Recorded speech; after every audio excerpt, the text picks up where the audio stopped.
This is perhaps slightly different to what's been talked about so far. Like the other speakers, like the first speaker, Gemma, Kia and I were both asked as part of the REF to prepare an impact case.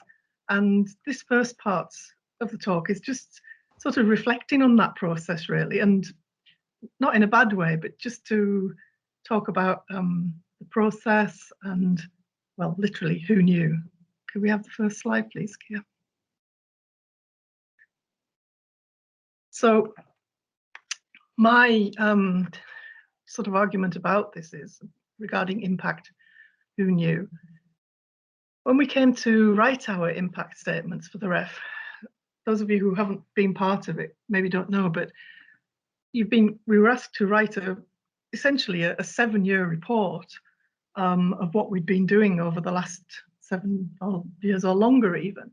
And of course, although everybody knows that the REF is coming around every few years, 7 years ago, or however many years ago, when we started this, we wouldn't know that it was necessarily what REF was going to count as impact. And so this is sort of reflecting back on that process and to hopefully give people a bit of confidence, anybody who's sort of worrying about it for the next time, although I'm sure it's far too soon.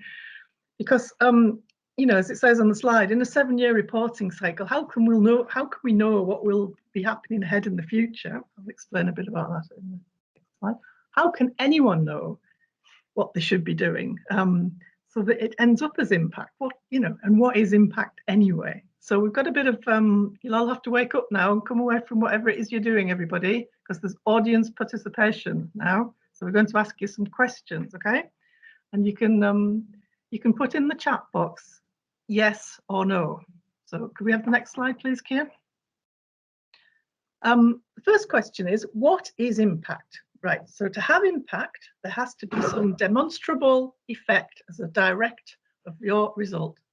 result of your research. So, first question. This is what colleagues said. Colleagues said they really liked my research and thought it was important. Can I have votes on yes, no? Does anybody think that if all your colleagues say brilliant research, there's definitely impact, isn't it? What do you think here?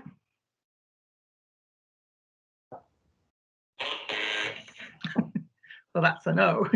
You're all pretty much right there. Even though people say it looks great and they really liked your research, it doesn't count as impact, disappointingly. Next question, please, Kia.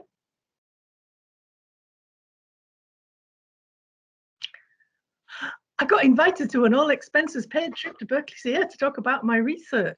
Impact? Oh, not so quick to reply this time, Kia. Oh, nice, but no, no, no, no, no.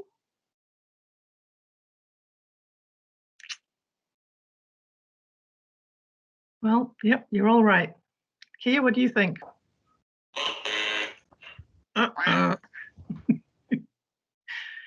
Third question, please, Kia. You can tell we haven't practiced this. My paper is the most popular and the top-rated journal in my field ever published. So this really did happen to me. I had an article in a Policing and Society, and it's still number 2 or number 3 after 10 years or something. No, it's still not saying I haven't got impact. Please let me have impact with my really, really great paper. Here.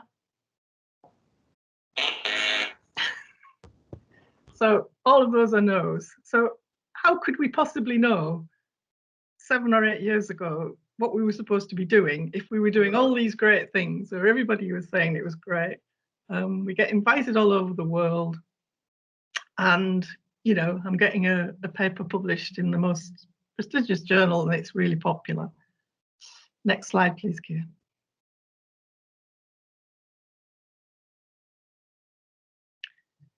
So my story, an accident waiting to happen.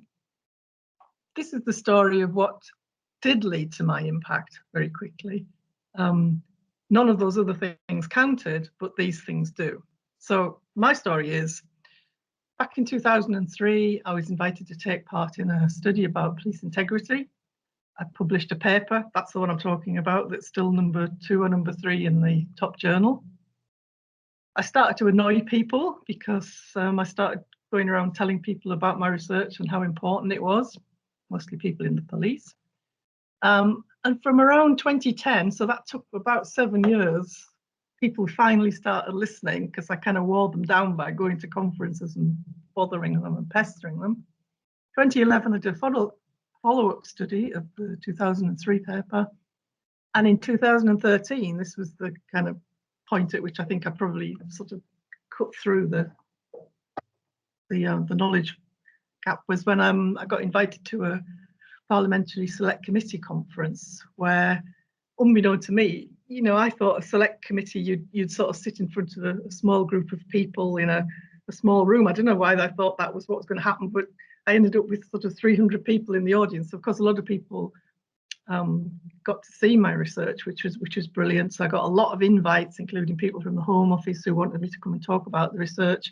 I got a lot of media, including places like, you know, the Mirror, the Sun, you know, the sort of, you know, the more sort of popular press. And then in 2020, I published a follow-up study with another colleague. However, none of that did I know was ever going to feed into to the ref or into an impact study, or even that I would ever be going to do an impact study. And so I think, you know, the sort of moral of my tale is that you've really just got to do the best you can and do the things that you think are important. But how can you ever know in 7 years' time, you know, what's possibly going to be counted as impact? And so I'm often reminded of Graham Pike's partner, who often used to say to me, you know, and I used to feel, she was lovely. She always used to say to me, just pootle on and just do your best and do the things that you think are going to be good for your research. And in the end, you know, wow, it might come out to be impact, but who knows? Who can tell? That's it. I'm finished. Thank you.